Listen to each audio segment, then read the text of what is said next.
Starting at £449, it's OnePlus's most expensive phone yet, but considering you're getting similar specs to the Galaxy S8, HTC U11 or Sony XZ Premium for around £200 less, it's great value for money. The OnePlus 5 packs in a 5.5-inch Full HD AMOLED display, which now covers the wider DCI-P3 colour gamut for richer and more accurate colours, and is also now powered by the top-spec Snapdragon 835 processor.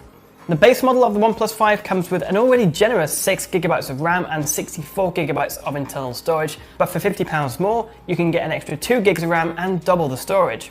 This makes the OnePlus 5 the first phone ever to offer 8GB of RAM, which is frankly ridiculous, as we were already skeptical of the benefits of 6GB. But while this may be impressive on paper, it's the real-world performance that's far more important. And I'm pleased to say that the OnePlus 5, which runs on Oxygen OS, which is based on Android 7.1, feels really fast. There's no lag, apps open instantly, and common Android judder that even rears its annoying head on the Galaxy S8 is nowhere to be seen. In terms of design, it feels a bit like a cross between the OnePlus 3 and the iPhone 7 Plus, especially with its new dual cameras. It looks really good. I also love the variety of shots you're able to get when using the zoomed-in telephoto lens. The narrow aperture, though, does diminish its returns in low light. And also, the lack of optical image stabilization, or OIS, becomes apparent when you're pushing the telephoto lens, as it can become hard to hold steady and avoid a blurry shot. The electronic image stabilization, though, does a good job most of the time, but sometimes it lacks consistency. So while it may not be perfect, the OnePlus 5's camera is a solid rival for the Galaxy S8 or Google Pixel, and the addition of a telephoto lens does make it more versatile.